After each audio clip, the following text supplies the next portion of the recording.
ಈಗ ವರ್ಷಗಳಿಂದ ನನ್ನ ಮೇಲೆ ಅನೇಕ ಆಪಾದನೆಗಳನ್ನು ವಿನೋದನ್ ಅಂತ ಒಬ್ಬ ಲಾಯರ್ ಮಾಡ್ತಾಯಿದ್ರು ಶಿವಮೊಗ್ಗದವರು. ನಾನು ಅವ್ರ ಮೇಲೆ ಮಾನನಷ್ಟ ಮೊಕದ್ದಮೆ ಹಾಕಿದ್ದೀನಿ, ಅವರು ನನ್ನ ಮೇಲೆ ಮಾನನಷ್ಟ ಮೊಕದ್ದಮೆ ಹಾಕಿದ್ರು. ನಿನ್ನೆಲ್ದ ಮೊನ್ನೆ ನನ್ನ ಮೇಲೆ ಅವ್ರು ಹಾಕಿದ್ದಂಥ ಮಾನನಷ್ಟ ಮೊಕದ್ದಮೆಗೆ ಏನೂ ಬೆಲೆ ಇಲ್ಲ ಅಂತ ಅದನ್ನು ಪೂರ್ಣ ಕೋರ್ಟ್ ರದ್ದು ಮಾಡಿದೆ ಅನ್ನೋಂಥ ಸಂತೋಷದ ವಿಚಾರವನ್ನು ಇದನ್ನು ರಾಜ್ಯದ ಜನಕ್ಕೆ ಹೇಳೋಕ್ಕೆ ಇಷ್ಟಪಡ್ತಾ ಇದ್ದೀನಿ. ನಂದೇನೂ ಇದರಲ್ಲಿ ದೋಷ ಇಲ್ಲ. ತುಂಬ ಸ್ಪಷ್ಟವಾಗಿ ನಿನ್ನೆಲ್ದ ಮೊನ್ನೆ 5ನೇ ತಾರೀಕು ಅಂತ ಕಾಣುತ್ತೆ, 5/7ಕ್ಕೆ ಜಡ್ಜ್ಮೆಂಟ್ ಬಂದಿದೆ.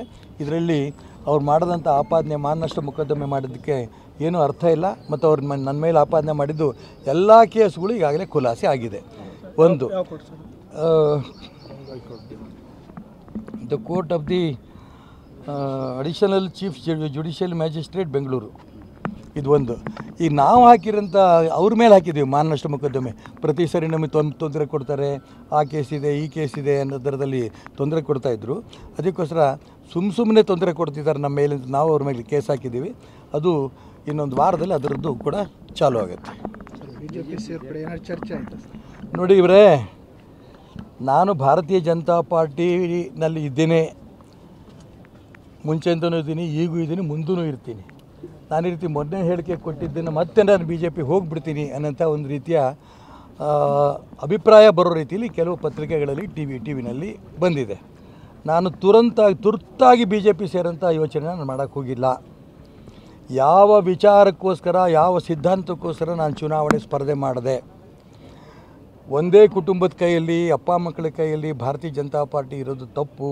ಇದು ನಾನು ಹೇಳಿದ್ದಲ್ಲ, ಈ ದೇಶದ ಪ್ರಧಾನಮಂತ್ರಿ ನರೇಂದ್ರ ಮೋದಿ ಹೇಳಿದ್ದು. ಅದನ್ನು ನಾನು ನರೇಂದ್ರ ಮೋದಿಯವರ ವಿಚಾರವನ್ನು ಇಟ್ಟುಕೊಂಡು ಇಡೀ ರಾಜ್ಯದಲ್ಲಿ ಎಲ್ಲ ಕಾರ್ಯಕರ್ತರು, ಹಿರಿಯ ಕಾರ್ಯಕರ್ತರ ಅಭಿಪ್ರಾಯಕ್ಕೆ ತಕ್ಕಂತೆ ಅದಕ್ಕೆ ಬೆಂಬಲ ಕೊಡೋದಕ್ಕೋಸ್ಕರ ನಾನು ಚುನಾವಣೆ ನಿಂತಿದ್ದು. ಇದು ಮೊದಲನೇದು.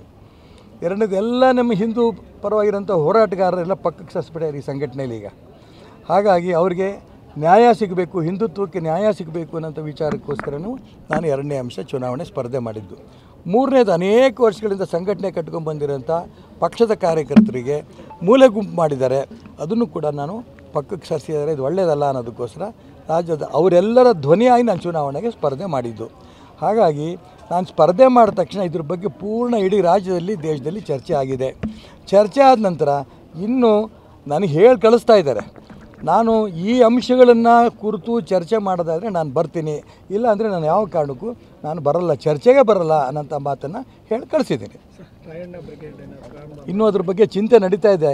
ಯಾವಾಗ ಈ ರೀತಿ ನನಗೆ ಅನ್ಯಾಯ ಆಗಿದೆ, ಇವತ್ತು ಹಿಂದೆನೂ ಅನ್ಯಾಯ ಮಾಡಿದ್ರು.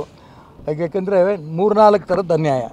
ಒಂದು ರಾಯಣ್ಣ ಬ್ರಿಗೇಡ್ ಮಾಡಿದಾಗ ಹಿಂದುಳಿದವರು, ದಲಿತರು ದೊಡ್ಡ ಸಂಖ್ಯೆಯಲ್ಲಿ ಒಂದು ದೊಡ್ಡ ಸಂಘಟನೆ ಆಗ್ತಾ ಇರೋಂಥ ಸಂದರ್ಭದಲ್ಲಿ ಅದನ್ನು ಕೂಡ ಮಾನ್ಯ ಯಡಿಯೂರಪ್ಪನವರು ಕೇಂದ್ರ ನಾಯಕ ಅಮಿತ್ ಶಾ ಹತ್ರ ಹೋಗಿ ಅದನ್ನು ನಿಲ್ಲಿಸಬೇಕು ಅಂತ ಹೇಳ್ಕೊಂಡು ಪ್ರಯತ್ನ ಮಾಡಿ ಅದನ್ನು ನಿಲ್ಲಿಸಿದ್ರು.